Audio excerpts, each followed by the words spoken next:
All right, Slim, good to see you. Let's have some fun here today. Let's do it. Go on in, grab a seat. Okay. How's life in sunny Santa Ana? It is beautiful. A little bit. Not too many shootings lately. Oh, that's always good to hear. There's only two this morning.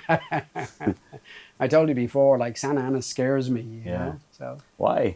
well, because of the fucking shooting. What do you mean, why? No. Just tell him you know the Desperados. I will. They'll probably shoot you. Actually, last time I told him I know the Desperados, they took out like fucking machine guns, That's you know, crazy. and chased me down the street. Yeah, they're my No, cousins. I'm kidding. You know, Santa Ana, it is a very unique place, you know. When I first really got to know Santa Ana with you guys, I'm talking about like 10 years ago, Yeah. it blew my mind how much live music there was in Santa Ana. Yeah.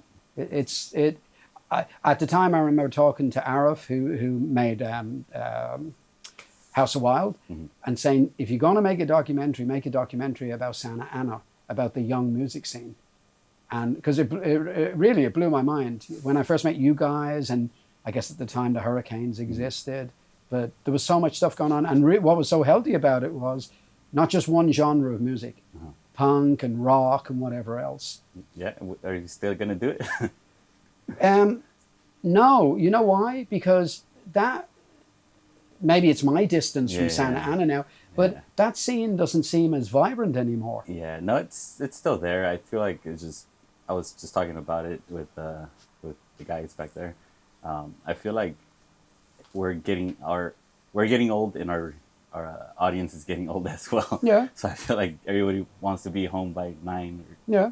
You know, it's kind of tough, but I feel like if we start making the shows just a little earlier, you know, until the younger crowd starts getting more involved, until they're 21. Yeah. I feel like, you know, that we just got to make it a little bit, you know, bedtime, you know, have people at home by 11 or something. Yeah. I mean, that's a natural progression. I mean, we've seen that with the label, you know, because, you know, 25 years ago we started. Some of the people who were into what we were doing then are still into it, but they don't fucking go out because they're 25 years older. And with you guys, we'll talk more directly about the Desperados in a minute, but how long ago were the Desperados formed? This was 2006, I think, 2007. Yeah, see, I mean, that's, you know, that's 20 years ago. So Yeah. at that time, when you guys really, Santa Ana was crazy, even those 16-year-olds now are probably married with kids and shit, you know? So the demographic has changed. That is insane. Yeah. You said 20 years? Yeah. Okay, wow. Yeah. Yeah. Oh yeah, and I was just telling my wife that some of my friends, they have 18-year-olds, and I was like, what? Like, I don't realize that we're getting old that quick, but I do feel like if, you know, once we start making the times just a little bit, you know, like not too late, and end the shows by like 11, everybody home by 11, I feel like it'll still be good enough, you know. I hope so. You know, the only worry about that is people sort of get conditioned. And, you know, so they have their kids, or even if they don't have kids, they work all day, they get home from work, they have their dinner, and then they just can't be bothered to make the effort, you know, unless the band is good enough. And obviously the Desperados are good enough, and Eddie and the Scorpions are good enough. Yeah. But it's going to take a little bit of convincing to get those people out, you know. Even with myself, I mean, and I'm older than time. You want to know the funny thing is that back then, it was so cool to be the headlining band. Like, I want to play last. I know, I want to be that. I know what you're going to say. And now I play Before first last. or second Yeah. or something like that. Like it's getting tougher. Like we played the high Rockabilly, and I played 4 nights in a row, and every night we were the headlining band. And so we were done by like 3:30 in the morning or 4 every night. Yeah. I don't know if I could do this no more. Yeah, it's burnout. That is tough. That's because you're an old fucking man now. It's crazy. Know? Yeah. I mean, I don't feel too old, but then I start, you know, hearing again like, oh, my buddy just had, you know, his kid just turned 18, or little things like that, or your band started 20 years ago. What? I know. Like it starts like, oh shit. I know. Time's going by. You know, I still remember you guys coming to the old house. Yeah. Before we recorded. Yeah. But I remember you guys coming and you were fucking babies. Yeah. Like when I think about how you all looked, Yeah. And at the time, David wasn't in the band, was he? It was Nick. Nick, Baby David's brother. Mm-hmm. Is that right? Yeah, it was Nick. Yeah. So yeah, you guys were so young. It was crazy because if we recorded, do you remember what year we recorded the first album? I think it was 2010 or 2009 or something like that. Okay. Yeah, I mean, so that in itself is, I'm going to embarrass 10. Can somebody do the math? Because I've lost it there. But that was a few years ago, you know? Yeah, that was quite... How old were you then when we recorded that first record? I don't even remember. But when I first met you, I think I was like 15 years old. Well, that's 17 years ago. Yeah. When 17 years ago... How old are you right now? 36. Okay, yeah, so 19, probably when we did the record. Probably. Yeah. Yeah, it's funny because I guess because Popeye's younger than you, isn't he? Yeah, he's 4 years, 3 years, 3 or 4 years. Yeah, so Popeye was like 16, you know, so he was very young. But yeah, I do remember you guys in the backyard of that old house before the wild house that burned, you know. Yeah, it was a good time. Yeah, that was a long time. But I do remember at the beginning as well, your brother was playing guitar? Yeah, he was my first guitarist. Yeah. My older brother. Because he used a bassman, didn't he? Yeah. Yeah, because it's funny the stupid things I remember, yeah. but I remember that your brother had a bassman. So we're talking about 20 years ago, and the lineup was a little bit different. Your brother never recorded with us though, did he? Yeah, the first 2 songs we recorded with you, he did. Oh, okay. It was the compilation, the Pink album. Oh, okay, yeah. Okay. And then after your brother left, of course, Baby David came in. Yeah, so the funny thing is, Baby David was a drummer first, actually. Okay. Now that I think about it. Because we didn't have a drummer. And then my brother left, and then David went from drums to guitar, and his brother hopped on drums. Okay. Nick, yeah. Yeah, okay. And we just kept rotating and just ended up to where we are now. Right. I mean, let's talk about Baby David for a moment, you know. Yeah. The Desperados have always been lucky to have had great guitar players, and as you know, I personally rate you as a fabulous guitar player. I appreciate that. But I do, I honestly do. And I think, you know, along with Omar, I think you've influenced a lot of people. And I think, you know, to achieve that in your life as a musician is a great thing. But I think Omar defined the wild sound at the beginning. Yeah. And I think right there in the middle, you came along with your approach. And I think you brought in a fresh revolution. And I think that's an amazing thing. And I think you've been a great guitar player, and then Baby David is one of the best guitar players I've ever seen. I agree. Yeah, on that first album, it was mind-blowing how good he was. Yeah, I remember, it's funny because when I first met him, he tried out for the Desperados. Oh man, it's so good. I was like, I need this kid in the band. Yeah. And I made him sign a fake contract. Oh, okay. Like I think the questions were, can you get crazy on stage? And like stupid questions like that. And can I have your soul? Yeah. No. And then he signed everything. He was so excited. And yeah, we just started jamming out. And I remember our first tour. I remember I think everybody, we were all teenagers. And I remember all the promoters were trying to get us not to drink. Yeah, good luck with that. Yeah. They were the bad days. I know we got into some trouble here and there, but you know we've grown. Popeye losing boots. Yeah, you know, and in his shirt, and almost getting himself killed for his actions with an upright bass, which we won't go into too much, you know. But that's one of those many crazy stories. Do you remember when I got kicked out of the House of Blues? Yep. They carried me out. Yeah, I that was embarrassing. But you know, just for anyone who does watch this. We are now Mild Records. I think I prefer Mild. I think it's nice because it's more chill. I don't drink anymore. It's been almost 3 years now. Yeah. I feel like I'm behaving now.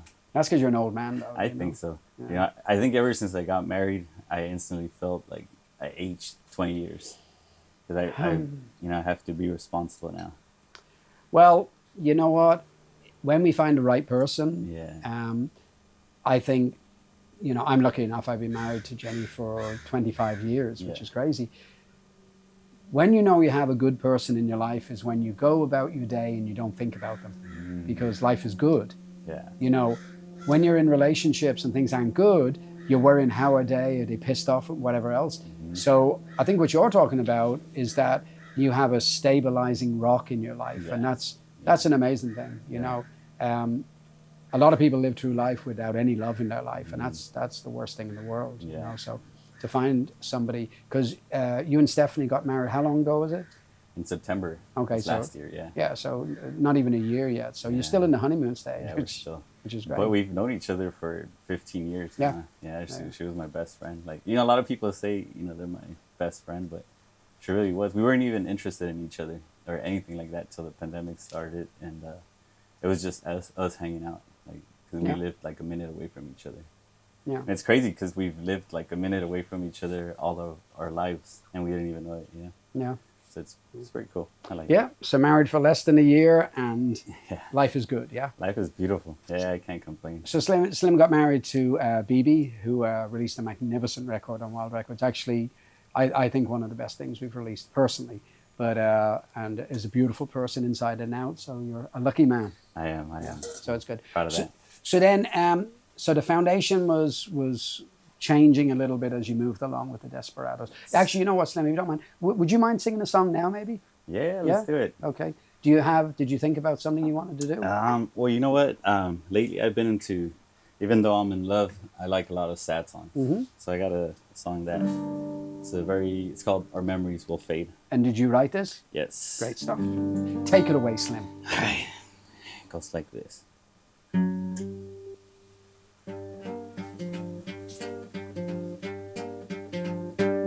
There are days I still think about you, all the time you said you'd love me true. There are nights I wish I could kiss you, and now I sit here drinking, thinking about you. I'd be lying if I said I didn't miss you. There are days and nights I wish I could still kiss you. Like smoke, our memories will fade.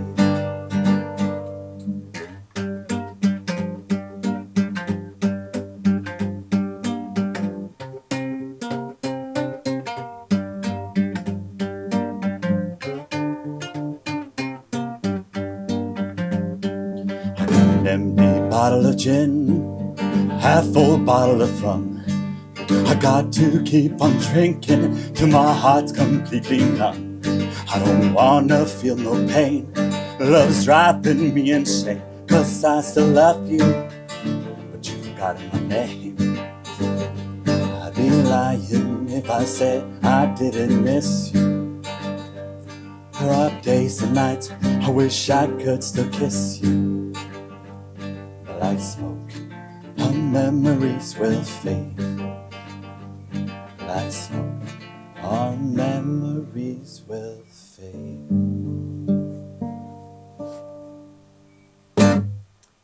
Fabulous. That's Thank really, you. really great. I couldn't play it because damn lotion. Too much lotion on your hands. Well, you shouldn't be sitting here jerking off, for fuck's sake. No, that was really good. yeah, thank you. You know, I think something that's gone through all the Desperados songs, because of how you write, is the intensity of the pain that you felt, and you've been very open with pain in your life, you know. And the great thing about music, which is what keeps us alive, is that we can use it to channel things. That's true. You know, a lot of people tell me, like, today I was talking with David, my drummer, and his wife, and my wife, and my wife was saying, like, you know, I've never seen him cry. I never do that, and I feel like I do it because I feel like I got to be strong for people, but I feel like I express myself through music, and I feel like that's how I get emotional and stuff like that. Mm-hmm. That's your release. Yeah, I feel like that's how I'm able to, you know, express myself, and I didn't realize it till just a second right now. No. Yeah. Well, I'm a good crier. Yeah. I like a good cry, and I think for me, you know, I listen to music. Music makes me happy. Yeah. It makes me sad. It makes me angry. The whole range of emotions. For me, that's what music's about. That's cool. So I do like a good cry, and when music really moves me, it's a good thing. Yeah. You know, real men like a good cry. You know, Yeah, so. no, I mean, I'm all for, you know, especially men. I feel like a lot of times they hide their feelings, and you know, I feel like it's for the same reason. Like they feel like they have to be strong, and I encourage everyone to just reach out to people if they're going through tough times, and if they need someone to cry with, I'll be there with them.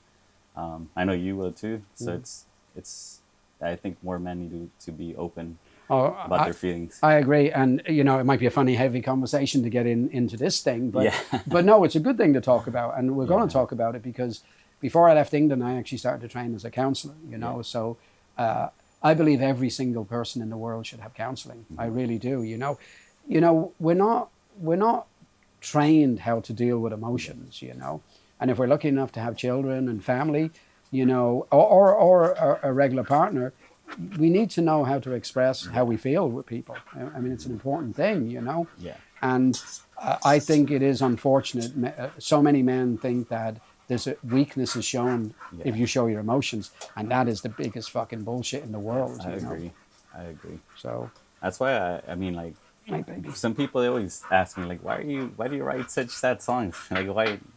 I was like, I don't know. It's just, it makes sense. It feels good, you know.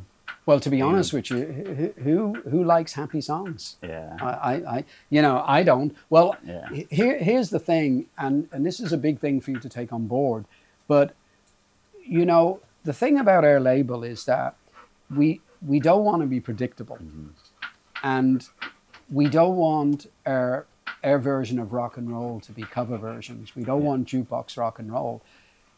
So to find a balance, in my opinion, to find a balance that is still rock and roll music, but is not singing about the hop, shop, hop, bop, dop, bop nonsense, is a very difficult thing to do. And I think from our label, we're very fortunate that we have bands who can write real songs about real situations. Yeah. And you're sitting in front of me, so we'll talk about your band. With the Desperados, you know, I've said this to you, and I'm saying it, and we're on camera, is that the Desperados are the most important rock and roll band in the world. The reason I believe this is because of how you guys write songs. Yeah. And the songs are so intense because of the emotions of the songs. Now, to me, I can't describe a better way of rock and roll progressing, because, you know, we're not about bop, jive, stroll. You know, we know it. We know what year it is. We know it's 2026. It's not 1956. And you know, real situations are much more important. And I think the way you and Eddie's still here from earlier on today. Even with Eddie and the Scorpions, you know, the stuff that you guys do together, it's contemporary. It's obviously rock and roll, but it's contemporary. It's not harking back to the past and nonsensical lyrics, you know. And I think that's why I think your band is such an important band. And you know, I think if you can influence one other musician, it's a really great thing. Yeah, you know, the thing is, I mean, it wasn't always like that. When we first started, of course, we had our own little influences and stuff like that. And everyone's gonna start, like, we were shit, you know, when we first started. It was horrible. Well, you were learning. I wasn't a songwriter. I was just a drummer. I wasn't even a guitarist, and I didn't know how to put songs together.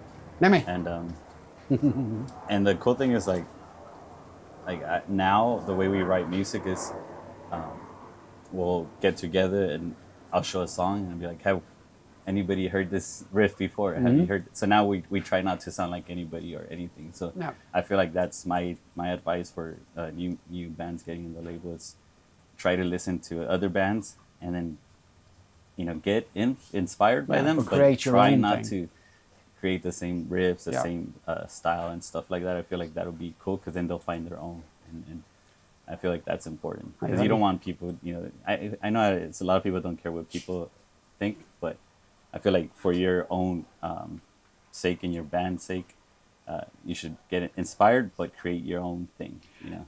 I 100% agree.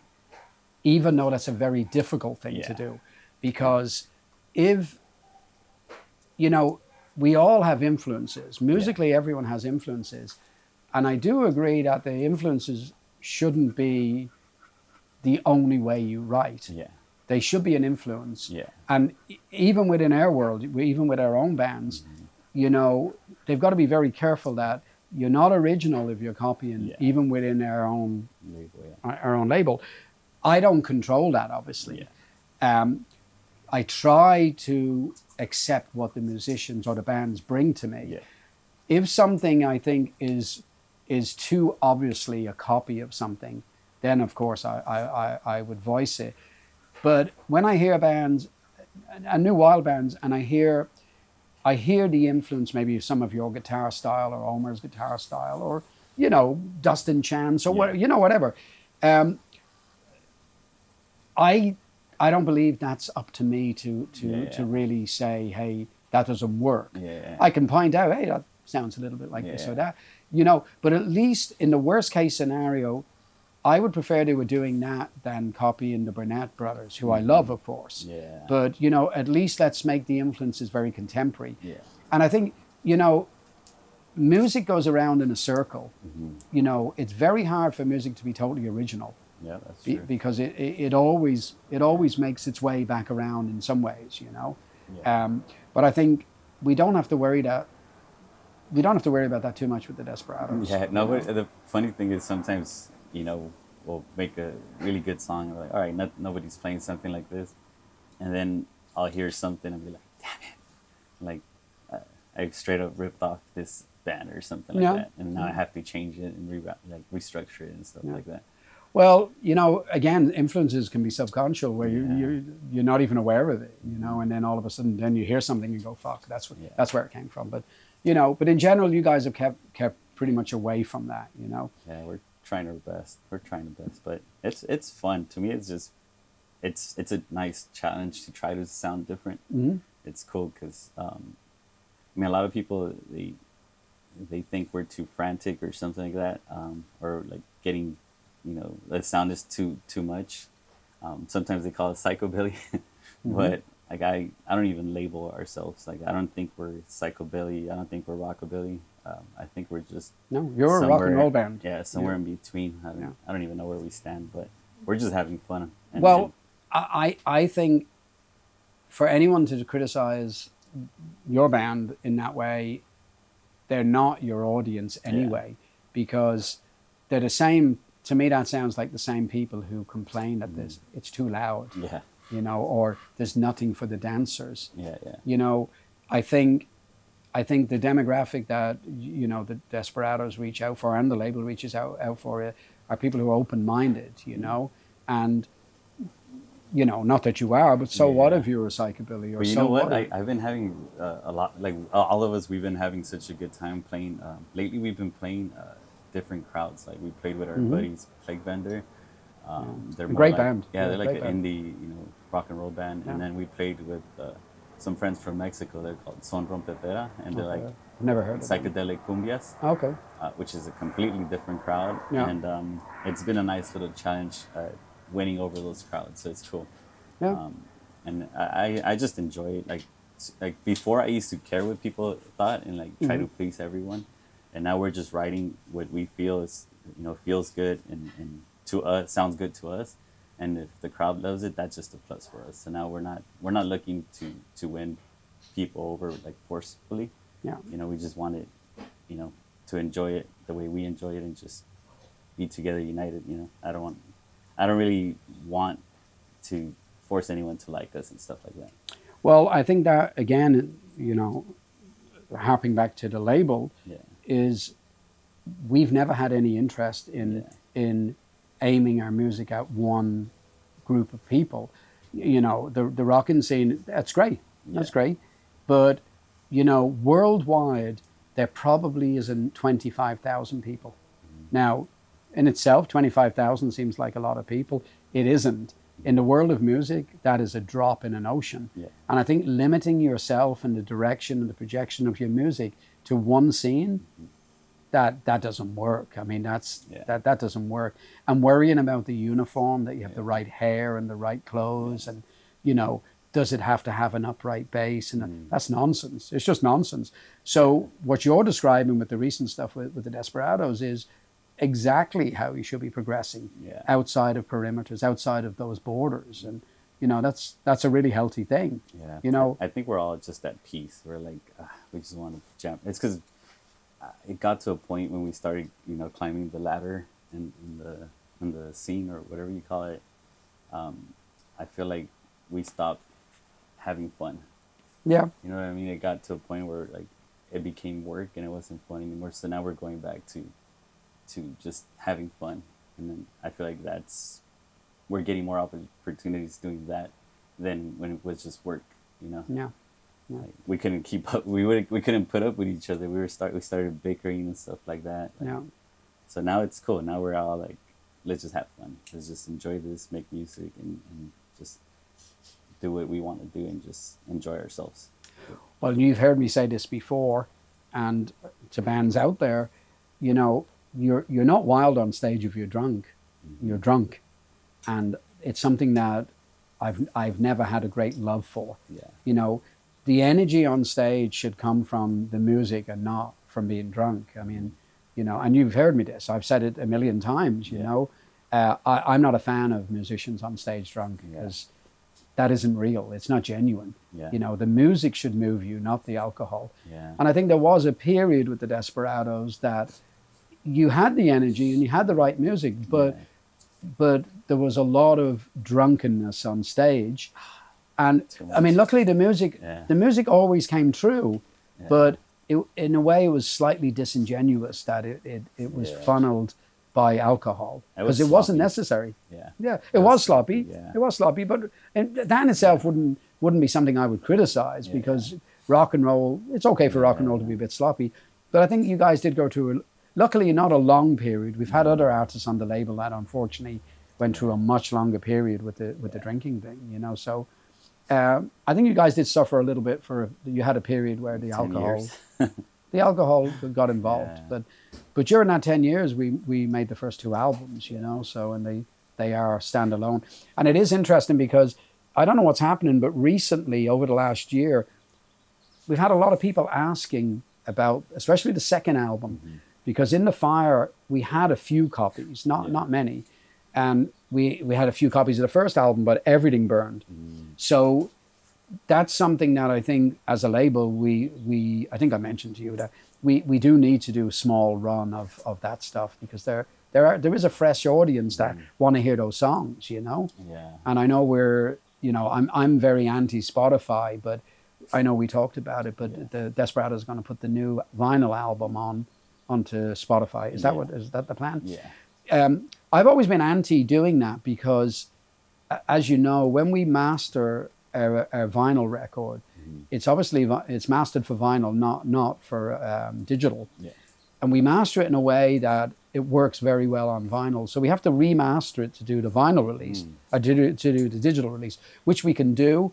And in the past, because vinyl wasn't as popular, we oddly decided, let's limit our runs of vinyl and make it more collectible. And it actually has worked. Yeah. I mean, that's why we have a lot of stuff from the label that people pay very good money for some of our vinyl releases. Yeah, but I think crazy. I saw somebody was selling the Sweet Mary Jane one for like $50, and I was like, wait, what? Well, I was going to buy it. Yeah. And somebody else bought it. Yeah. So I think I have 3 copies of that, and the last one I paid $20 for. Yeah. So it's funny because I bought 2 of them from France or something. I think Greg. Greg, Greg Fozzie, a good friend of ours. I don't know if he has any more left. Yeah. Because there is a monster record. It's a monster record. Yeah, that was cool. It was fun. Yeah, it's a good record. Yeah, and I just mentioned the more recent album, which I think is again, every record has been a step forward, you know, and the last vinyl record was a very, very special record. The funny thing is we want to, because when we first started again, I wasn't a songwriter and I wasn't a singer. I didn't know how to put. If you listen to the lyrics, first of all, you can't even understand it. I was just like mumbling stuff, and I didn't know how to put together songs and stuff like that. Structure. I mean, structurally, yeah. Yeah, and now I feel like we want to rearrange them, but redo that whole first album. Like that's what we really want to do, and just I feel like it would be fun, you know, to redo those now that, you know, we gotten that experience and stuff like that. Yeah, I think that's interesting because I've had sleepless nights thinking that a lot of our stuff that we've released years ago, really, especially during that CD period. Yeah. I mean, the obvious releases, those for the Desperado albums and both Eddie and Scorpion albums, they all really should be on vinyl now, you know? So, and the interesting thing about what you're talking about with the first album is if you guys restructured them and re-recorded them, they could be specifically structured to work better on vinyl. Yeah. So it's good. It's a good idea. Yeah. And I think what's interesting about the rock and roll world, and we've seen again with Wild Records, is that audiences come and go. Mm-hmm. There's always an audience, but they come and go. So something we released 10 years ago or 15 years ago can be re-released now to a fresh audience because, you know. Yeah, a lot of people have been asking for that album too. Yeah. The Rampigs. We don't have any more copies. Well, excuse me. We will do a run. Yeah. So just if you're interested, contact the label or the Desperados. We are going to do a small batch, not a lot, because the CD thing it really is very I feel dead. like the CDs are going to come back. You know, the tapes came back, vinyl came back. I feel like CDs are next. Well, I got to admit, as a label owner, the CD thing was much easier on many levels, and you know, it was much cheaper to make CDs. But the problem is now, and the same thing happened with vinyl.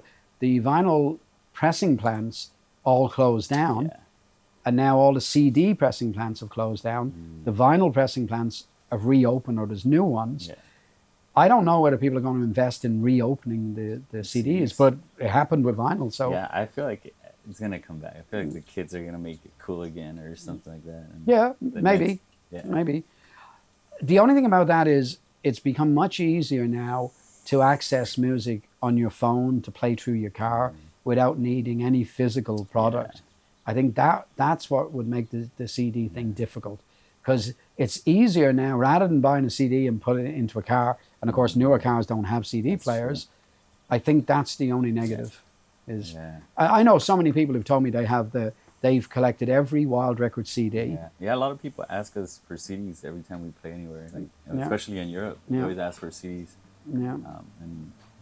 I think people still want them. Well, I think there's still a demand for them. Well, let's see what happens. Like I said, we'll do a small run of the first and second album, and if you guys have a demand for it, we'll do more. You know. So let's just go back to the band thing. So as you moved along, so when Baby David moved on, who was the guitar player? I mean, I was there, but it's, you know, I'm an old man, I forget. When David left, who came in? I think his name was Picasso. We call him Picasso, but he only played a few shows with us. But right after it was Adrian. Okay, yeah. And I played a few shows with lead guitar and singing at the same time, but it's so tough. I don't know how Carlos from High Strung did it. It's different. You know, you really gotta like play it a little bit different. It does change what's happening playing lead guitar and singing. You know, many years ago we had a problem with Omar's band because we couldn't keep guitar players. Omar couldn't keep guitar players, and so the idea was Omar would take over and play his own guitar, and it became so difficult that Omar said, "I'm not doing it. We'll find somebody else." But Omar did a few shows with him playing lead guitar, and it didn't work. But he's so good that it, you know, like as the audience, I still enjoyed it. You know? Oh no, I enjoyed it. But what it did, it limited his performance, the show. It didn't limit it musically. That's what it did affect the performance. It was, you know, obviously, you know, if you're playing guitar and singing, you're going to remain more stationary. Yep. So you're not going to move around. Unless you're the stomping riffraff. Well, then you can go absolutely fucking crazy, you know. Yeah, that guy's crazy. Yeah, now and actually cool. Now he's a good guitar player. Yeah, it's hidden by the show, but he can now is a great guitar player. Yeah. So then Adrian came in, and now Adrian's been in the band for 200 years. Yeah, you know, so it's a good thing. And so you're playing Viva Las Vegas this year in April, yeah? Yes. When do you remember when you're playing? Yeah, it's the Friday night, like I think around midnight at the main ballroom. Yeah. Yeah, the last time we played the main ballroom, we didn't get to enjoy it as much because it was right before the Sonics, and so they had all their gear on stage. Yeah. So we were very limited. Pushed into the front and everything, yeah. Yeah, so we now, like, finally we can move around and kind of enjoy it a little bit. It is a funny thing because I know status-wise, the Desperados, they should be main stage on a good spot, which you are. I would rather see you at the Benville Room personally, just sound-wise. But I do understand, you know, I understand that you should be on the main stage, which is why we have you on the main stage. So that's good. So you've got that coming up, and then I know you personally are playing guitar with Eddie and the Scorpions next at the Rockabilly rave. No, here in LA first. Oh yeah, Friday. This coming Friday. Yeah. This video will be out after that. But that's okay. So. What else is going on with the Desperados then? We have.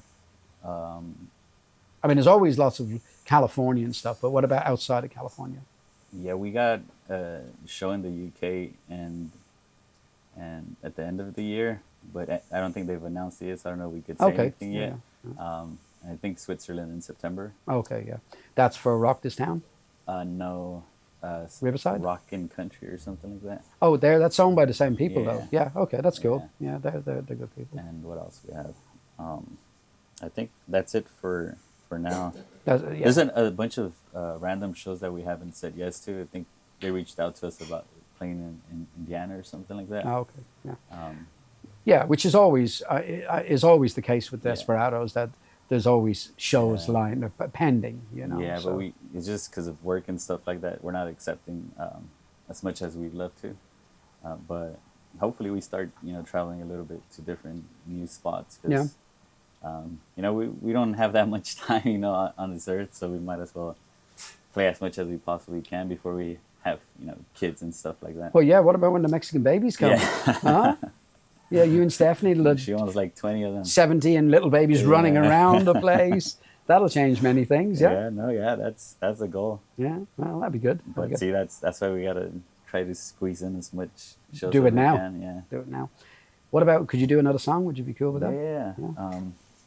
So I made this song last night. Let me. Oh, so for the first time ever. Yeah. Uh-huh. Well, yeah, I mean, I've been making it, but I really made the lyrics.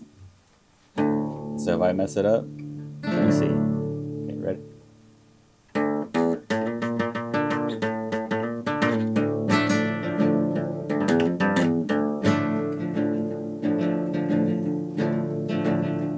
Yes, I'm walking down this dark road, and there's no one else but me. Now I'm drowning in my sorrows. Won't this dirt just swallow me? Won't this dirt just swallow me?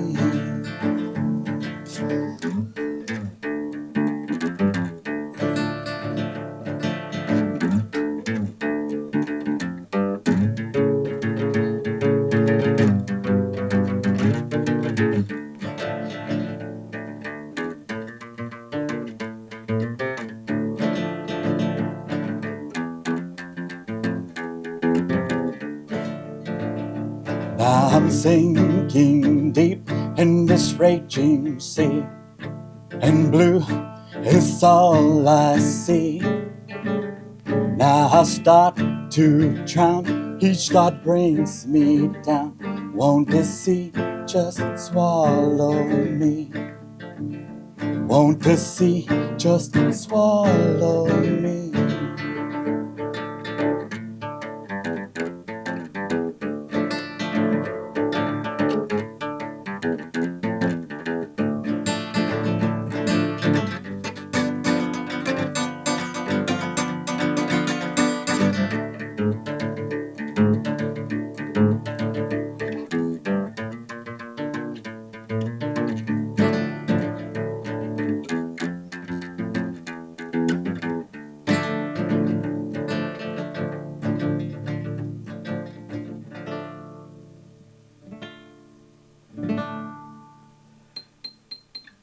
has anyone got a knife so I can cut my wrist? Yeah.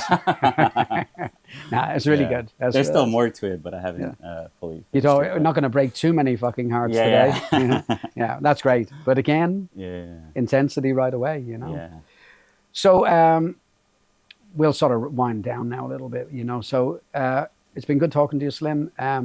You know how much I respect the music you've wrote and the bands, and also the other bands that you work with, which is a great thing. There's so many other bands. So a busy year for Desperados again, and of course there is the most recent album, which is available in Wild Europe. I know the boys have some copies, and they'll have more copies at Viva Las Vegas. So if you come and say hello to Desperados, midnight on Friday night at Viva Las Vegas. Slim, it's always great to talk to you. Really appreciate it, buddy. Appreciate it. Thank you for having me. Thank you, folks. Out.